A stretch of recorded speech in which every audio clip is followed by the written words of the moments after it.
Hello दोस्तों, मेरा नाम है राम और मैं स्वागत करता हूँ आप सभी का डिजिटल दिल्ली चैनल पर। आप सभी अपने बच्चों का एडमिशन करा सकते हैं दिल्ली के बेहतरीन स्कूलों के अंदर। तो आप लोगों को एडमिशन कराने के लिए, जैसे कि आप अगर चाहते हैं कि सेकंड क्लास से लेके 9th क्लास के बीच में अगर आप अपने बच्चे का एडमिशन कराना चाहते हैं किसी प्राइवेट स्कूल के अंदर और चाहते हैं आप कि आपको यहाँ पे स्कूल की फ़ीस ना पे करनी पड़े, तो इसके लिए आप यहाँ पे फ्रीशिप कैटेगरी से एडमिशन दिला सकते हैं अपने बच्चे के लिए। और यहाँ पे एक चीज़ और है, जैसे कि आप सभी ने कभी ना कभी सुना होगा कि ईडब्ल्यूएस कैटेगरी के जो एडमिशन होते हैं, तो यहाँ पे काफ़ी सारे डॉक्यूमेंट्स की नीड रहती है। तो यहाँ पे आपको क्या डॉक्यूमेंट्स की नीड पड़ने वाली है और किस क्लास के अंदर आप फॉर्म रजिस्ट्रेशन का भरें कि आपका चांसेस ज़्यादा बने रहें कि आपका एडमिशन आसानी से हो जाए। और फॉर्म भरते समय आपको क्या मिस्टेक्स नहीं करनी चाहिए, कि क्या होता है कि काफ़ी सारे पेरेंट्स कुछ मिस्टेक कर देते हैं कि उनके मान लीजिए एडमिशन होने के बाद भी यहाँ पे फिर स्कूल में अलॉटमेंट हो तो जाती है। जैसे कि मान लीजिए आपको जो रिज़ल्ट आया वहाँ पे अलॉटमेंट हो गई, पर उसके बाद भी एडमिशन नहीं मिलेगा। तो ऐसी मिस्टेकों से कैसे बचा जा सकता है, तो आपको सारी जानकारी मिलने वाली है इस वीडियो के अंदर। तो अगर आप आए हैं हमारे चैनल पे पहली बार, तो आपको हमारा चैनल कर लेना चाहिए सब्सक्राइब। तो देखिए, ईडब्ल्यूएस कैटेगरी के जो रजिस्ट्रेशन होते हैं, तो अभी आपको पता होगा कि ईडब्ल्यूएस कैटेगरी में पहले ओपन होता है नर्सरी केजी फर्स्ट क्लास का रजिस्ट्रेशन फॉर्म। इसके बाद में फिर ओपन किया जाता है फ्रीशिप कैटेगरी का रजिस्ट्रेशन फॉर्म, जिसके तहत आप अब अगर अपने बच्चे का एडमिशन कराना चाहते हैं तो आप दूसरी, तीसरी, चौथी, पाँचवीं, छठी, सातवीं, आठवीं, 9वीं क्लास तक एडमिशन करवा सकते हैं अपने बच्चे के लिए। वो भी दिल्ली के बड़े से बड़े किसी भी प्राइवेट स्कूल के अंदर एडमिशन हो जाता है फ्रीशिप कैटेगरी के तहत। तो यहाँ पे देखिए कि जो क्लासेस होती हैं, तो आपको फॉर्म भरते समय क्या बात का ध्यान रखना है यहाँ पे, तो और क्या यहाँ पे आपको डॉक्यूमेंट्स की रिक्वायरमेंट रहने वाली है। तो डॉक्यूमेंट्स जो आपको चाहिए होंगे, तो डॉक्यूमेंट्स में आपको जो ईडब्ल्यूएस कैटेगरी में बताए थे उन्हीं से रिलेटेड डॉक्यूमेंट्स यहाँ पे चाहिए होते हैं। पर यहाँ पे थोड़ा सा चेंजेस हो सकता है, जैसे कि मान लीजिए जो एडमिशन प्रक्रिया है, पिछले सालों तक ये एडमिशन प्रक्रिया काफ़ी अलग हुआ करती थी। जैसे कि जो वेरिफिकेशन हुआ करती थी आपके बच्चे का, जैसे आपने रजिस्ट्रेशन फॉर्म फिल कर दिया, इसके बाद जो वेरिफिकेशन हुआ करती थी, तो ये वेरिफिकेशन आपकी स्कूल से हुआ करती थी। बट अब ये वाली जो वेरिफिकेशन होती है आपके बच्चे का नाम आने के बाद, ये होती है जोनल ऑफिस से। तो यहाँ पे आपको जोनल ऑफिस से वेरिफिकेशन होगी, तो आपको यहाँ पे बहुत बारीकी से पेपर चेक किए जाएंगे आपके। अगर कोई भी मिस्टेक पाई जाती है, तो ही मान लीजिए आपका अलॉटमेंट होने के बाद भी एडमिशन नहीं मिलेगा। तो आपको इन चीज़ों से कैसे बचना है, तो देखिए जो डॉक्यूमेंट आपको इंपॉर्टेंट रहने वाले हैं फ्रीशिप का रजिस्ट्रेशन फॉर्म भरते समय, तो वो सबसे पहला डॉक्यूमेंट देखिए, जैसे कि आप सेकंड क्लास का एग्जांपल ले लेते हैं कि आप सेकंड क्लास के लिए रजिस्ट्रेशन फॉर्म फिल कर रहे हैं। तो सेकंड क्लास में अगर आप रजिस्ट्रेशन फॉर्म के लिए फिल कर रहे हैं, तो यहाँ ऐसा तो ज़रूरी नहीं है कि बच्चे का आधार कार्ड चाहिए ही चाहिए आपको। अगर बच्चे का आधार कार्ड नहीं भी होगा तो आप फॉर्म फिल कर पाएंगे, पर बच्चे का आपको यहाँ पे बर्थ सर्टिफिकेट चाहिए होगा। अगर मान लीजिए आपके पास बर्थ सर्टिफिकेट नहीं है, तो बर्थ सर्टिफिकेट की जगह पे 3 डॉक्यूमेंट्स और हैं जो आप दे के एडमिशन करवा सकते हैं। अगर मान लीजिए आपके पास बर्थ सर्टिफिकेट नहीं है अभी अवेलेबल, या आपका बनवाया ही नहीं आपने, तो जैसे मान लीजिए आपका जो बच्चा हुआ होगा उस टाइम पे, तो हॉस्पिटल जो रिकॉर्ड होता है, अगर वो आपके पास अवेलेबल होगा, तो आप यहाँ पे ये कंसीडर करवा पाएंगे बच्चे की एज के रूप में। अगर आपके पास हॉस्पिटल रिकॉर्ड भी नहीं है, तो जो आंगनवाड़ी का टीका कार्ड होता है, आप उसके ज़रिए भी एज प्रूफ कंसीडर करवा पाएंगे।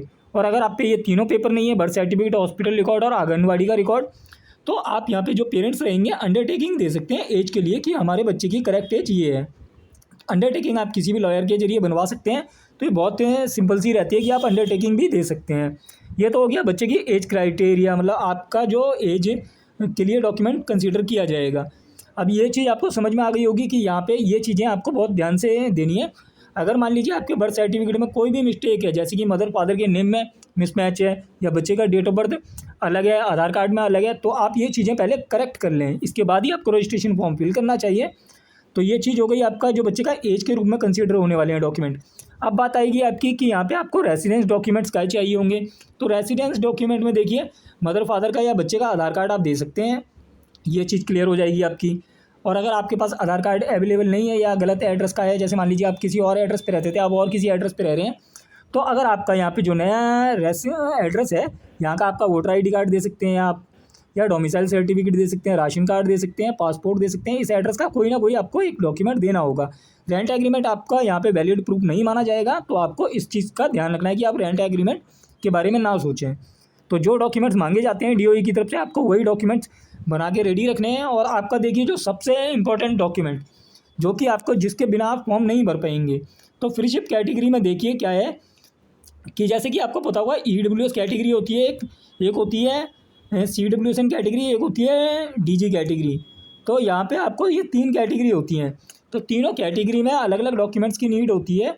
तो डीजी कैटेगरी होता है आपका डिसएडवांटेज ग्रुप, जो कि आप कास्ट सर्टिफिकेट के बिहाफ पे भर पाते हैं। और ईडब्ल्यूएस कैटेगरी होती है आपकी इकोनॉमिकली वीकर सेक्शन, जो कि आपका एज क्राइटेरिया एनुअल इनकम के बेसिस पे बनता है इनकम सर्टिफिकेट आपका, तो वो लगा सकते हैं आप, या राशन कार्ड लगा सकते हैं। सीडब्ल्यूएस इन कैटेगरी में आप लगा सकते हैं आपका डिसेबिलिटी सर्टिफिकेट। तो जो फ्रीशिप का फॉर्म होता है, तो फ्रीशिप में क्या होता है कि मोस्टली जो सीटें होती हैं 2nd क्लास से लेकर 9th क्लास की होती हैं, तो बीच में कोई भी पेरेंट्स अपने बच्चों का नाम तो कटवाते नहीं है, अगर काफ़ी इसलिए सीटें कम आती हैं फ्रीशिप कैटेगरी के फॉर्म में। तो आप यहाँ पे देखिए, जिस क्लास में सीटें ज़्यादा हों और आपके बच्चे की एलिजिबिलिटी बन रही हो उस क्लास के लिए, तो आपको उस क्लास में फॉर्म फिल करना चाहिए, जिससे कि क्या है, अगर ज़्यादा सीटें होंगी तो आपके बच्चे का नाम अलॉट होने के चांसेस ज़्यादा होंगे। तो ये बात आपको क्लियर समझ लेनी है। इसके बाद में जो आपका है यहाँ पे, अगर आप फ्रीशिप कैटेगरी से भर रहे हैं, क्योंकि क्या फ्रीशिप कैटेगरी भी ईडब्ल्यूएस भी ओपन हो सकता है और डीजी कैटेगरी में भी हो सकता है।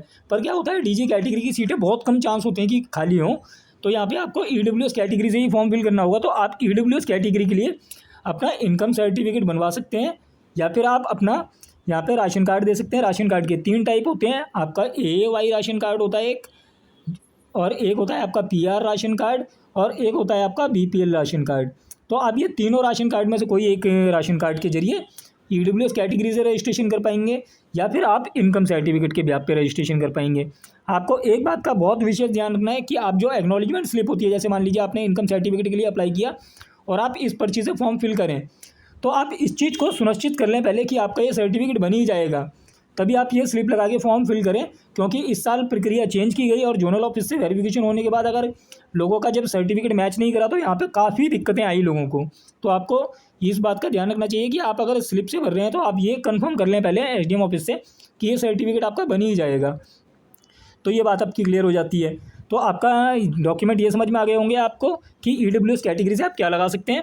अगर मान लीजिए फ्रीशिप का फॉर्म डीजी कैटेगरी में भी ओपन किया गया, तो आप यहाँ पे SC certificate, ST certificate, OBC certificate, या फिर आप यहाँ पे माइनॉरिटी सर्टिफिकेट लगा के आवेदन कर पाएंगे, जो कि आप डीजी कैटेगरी के तहत कर पाएंगे। तो ये भी चीज़ आपकी क्लियर हो जाती है कि आपको ये डॉक्यूमेंट्स आसानी से लगा के आप आवेदन कर पाएंगे। अब देखिए, जिस क्लास के अंदर सीटें ज़्यादा होंगी, ऐसा होगा कि जब रजिस्ट्रेशन फॉर्म ओपन किया जाएगा, क्योंकि अभी तक फॉर्म ओपन नहीं किया गया है, तो काफ़ी लोग परेशान हैं कि ना तो 2nd लिस्ट आई है अभी ईडब्ल्यूएस कैटेगरी की जो नर्सरी KG फर्स्ट क्लास की थी, और ना यहाँ पे अभी फ्रीशिप कैटेगरी का रजिस्ट्रेशन फॉर्म का कोई अपडेट दिया गया है कि कब तक रजिस्ट्रेशन फॉर्म ओपन किया जाएगा। पर यहाँ पे जुलाई भी आधा निकल गया है, तो और यहाँ पे जो फर्स्ट लिस्ट आई थी ईडब्ल्यूएस कैटेगरी की, उसे भी निकले हुए भी काफ़ी टाइम हो गया है। तो अब यहाँ पे आपको जल्दी ही फॉर्म देखने के लिए मिलने वाला है ईडब्ल्यूएस फ्रीशिप का, तो आप यहाँ पे रजिस्ट्रेशन कर पाएंगे। साथ ही साथ आपको यहाँ पे 2nd लिस्ट भी जल्दी ही देखने को लिए मिल सकती है।